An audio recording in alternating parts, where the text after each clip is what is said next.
बिस्मिल्लाहिर्रहमानिर्रहीम। अस्सलाम वालेकुम। कैसे हैं आप सब।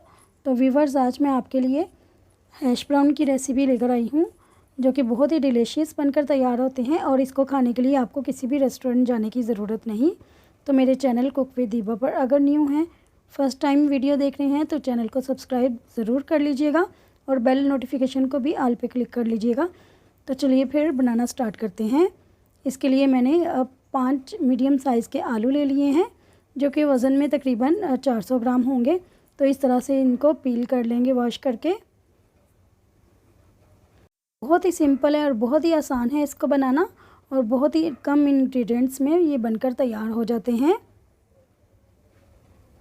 रेस्टोरेंट में जाकर आप इसको अगर खाते हैं तो ये बहुत ही कॉस्टली पड़ जाते हैं। और वीडियो को लास्ट तक देखिएगा ताकि हर स्टेप आपको इजीली समझ आ सके। बहुत ही इजी है इसको बनाना। तो ये देखिए, मैंने सारे आलू पील कर लिए थे और इस तरह से इनको दरमियान में से मैंने कट कर लिया था। और अब इसको हम ग्रेट कर लेंगे, और ग्रेट करने के लिए मैंने यहाँ पे चॉपर लिया है, और ये ऊपर इसके ये डिस्क वाला हिस्सा है, और इसके साथ हम इसको ग्रेट करेंगे। तो इस तरह से इसको पहले फिट कर लेंगे। और इस चॉपर की एक डिटेल वीडियो मेरे चैनल पर मौजूद है, अगर आप चाहें तो जाकर देख सकते हैं। और इस तरह से मैं अब आलू इसके अंदर डाल के तो इसको ग्रेट करती जाऊंगी।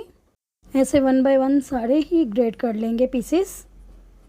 और कुछ मेरे व्यूवर्स पूछ रहे थे कि इसमें पालक भी चॉप हो जाती है और गाजर भी हो जाती है ग्रेट। तो उनके लिए भी ये एक छोटा सा डेमो है कि वो देख लें। ये जिस तरह से आलू ग्रेट हो रहे हैं, इसी तरह से गाजरें भी हो जाती हैं, और मूली भी अगर आप करना चाहें तो वो भी हो जाती है। तो यहाँ पे मेरे सारे आलू ग्रेट हो चुके हैं। अब ये मैं डिस्क को हटाकर आपको दिखाती हूँ। ये देखिए कितने अच्छे और कितनी जल्दी से 1 से 2 मिनट में ये हमारे सारे आलू ग्रेट हो चुके हैं। ये मैं आपको चेक करवाती हूँ पकड़ के। ये देखें इस तरह से, और हमें मेहनत भी नहीं करना पड़ी और ये काम भी हमारा हो गया है। अब एक बाउल में इसको निकाल लूँगी। अब यहाँ पे मैं इसमें आइस कोल्ड वाटर डालूँगी। फिर ठंडा पानी फ्रिज में रखा हुआ आपने यूज़ करना है इस तरह से। और अब इसको थोड़ी देर के लिए छोड़ देंगे, 10 से 15 मिनट के लिए। और अब 10 से 15 मिनट गुजर चुके हैं और इसको स्ट्रेन कर लेंगे। तो देखिए, अब मैं इसको स्ट्रेन करने के लिए एक स्ट्रेनर ले लिया है, और उसके ऊपर मैंने एक मलमल का कपड़ा रख दिया है। और अब सारे आलू इसके अंदर डाल लेंगे। इस तरह से सारे आलू स्पाइडर की मदद से उठा के तो ये कपड़े के ऊपर डाल लेंगे, और इसको अच्छी तरह से हम स्क्वीज़ कर लेंगे ताकि इसका सारा पानी अच्छी तरह से निकल जाए और इसमें ज़रा भी मॉइस्चर बाकी ना रहे। अच्छी तरह से सारा पानी इसमें से निकालना है, इसीलिए मैंने कपड़े का यूज़ किया है। और अब मैं कपड़े के सारे कॉर्नर्स पकड़ के इसको अच्छी तरह से ट्विस्ट करके तो पानी निकाल लूँगी। अच्छी तरह से इसको निचोड़ना है ताकि सारा पानी अच्छी तरह से निकल जाए। देखिए कितना पानी निकल चुका है। अब मैं इसको साइड पे कर दूँगी और अगले स्टेप की तरफ चलते हैं। और यहाँ पे मैंने एक वोक ले लिया है और इसमें 2 टेबलस्पून मैंने बटर डाल दिया है, और बटर डाल के इसको मेल्ट कर लेंगे। और अब जो पोटैटो हमने स्क्वीज़ किए हैं वो इसके अंदर डाल देंगे, और इसको थोड़ी देर के लिए फ्राई कर लेंगे, 4 से 5 मिनट के लिए, ताकि इसमें जो भी थोड़ा बहुत मॉइस्चर है वो निकल जाए और आलू भी थोड़े से सॉफ्ट हो जाएं। तो 4 से 5 मिनट हो गए, मैंने इसको फ्राई कर लिया। अब मैं साइड पे कर लूँगी।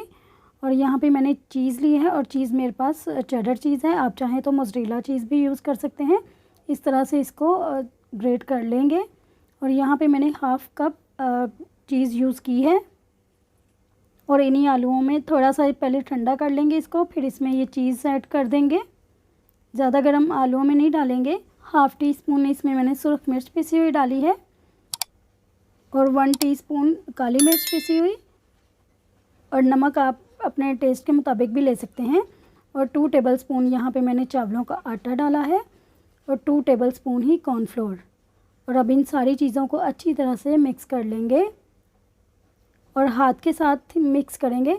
चम्मच से ये ज़्यादा अच्छा नहीं मिक्स होगा, इस तरह इसको एक डो की फॉर्म दे देंगे हम, और अच्छी तरह से मिक्स कर लेना है ताकि सारे मसाले अच्छी तरह से मिक्स हो जाएं जो भी हमने इसमें यूज़ किए हैं।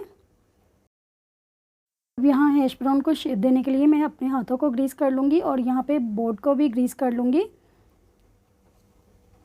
तो 1 से 1.5 टेबलस्पून यहाँ पे मैं अपना मिक्सचर लूँगी और इस तरह से इनको शेप देते जाएंगे।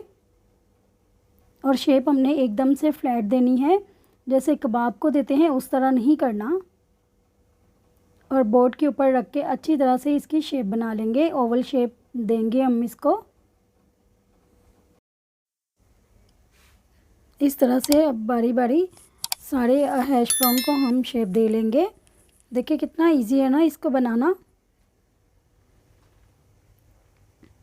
आप खुद बनाकर खाएं या मेहमानों को सर्व करें, सभी को बहुत पसंद आएंगे। और यहाँ पे मैंने सारे ही हैश ब्राउन को शेप दे ली है, जैसे कि आप देख सकते हैं। और अब एक पैन लेंगे और उसमें ऑयल डालेंगे। 1/4 कप मैंने इसमें ऑयल डाल दिया है और इसको शैलो फ्राई कर लेंगे। डीप फ्राई नहीं करना, जैसे कबाब को हम शैलो फ्राई करते हैं वैसे ही इसको फ्राई करेंगे। और मीडियम टू लो ही रखनी है फ्लेम इसकी। तो जब एक साइड से हो जाए तो आप इसको फ्लिप कर लें।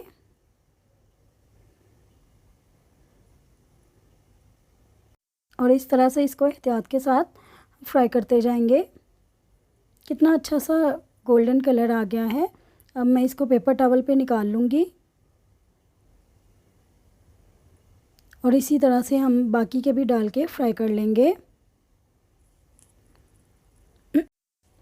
बहुत ही डिलीशियस बनकर ये तैयार होते हैं। अब बनाएंगे तो यकीनन आपको बहुत पसंद आएंगे। और इसको मैंने बगैर अंडा लगाए, कुछ भी नहीं इसको लगाना, इसी तरह से इसको फ्राई करना है। ना ही ब्रेड क्रम्स यूज़ करेंगे और ना ही एग। और इसी तरह से इसको फ्राई कर लेंगे। ये देखें यहाँ पे मैंने सारे हैश ब्राउन फ्राई कर लिए हैं और देखने से ही कितने मज़े के लग रहे हैं ना। लेकिन जब आप बनाकर खाएंगे तो तभी आपको पता चलेगा कि ये कितने अच्छे बने थे। और अब मैं आपको चेक करवा दूँ, ये देखें अंदर से इसकी लुक। तो व्यूअर्स, अगर आपको मेरी आज की ये रेसिपी अच्छी लगी हो तो लाइक और शेयर कीजिएगा और चैनल को भी सब्सक्राइब कीजिएगा। और कमेंट करके मुझे ज़रूर बताइएगा कि कैसी बनी आपकी रेसिपी। मिलते हैं किसी और अच्छी सी वीडियो के साथ, तब तक के लिए अल्लाह हाफिज़।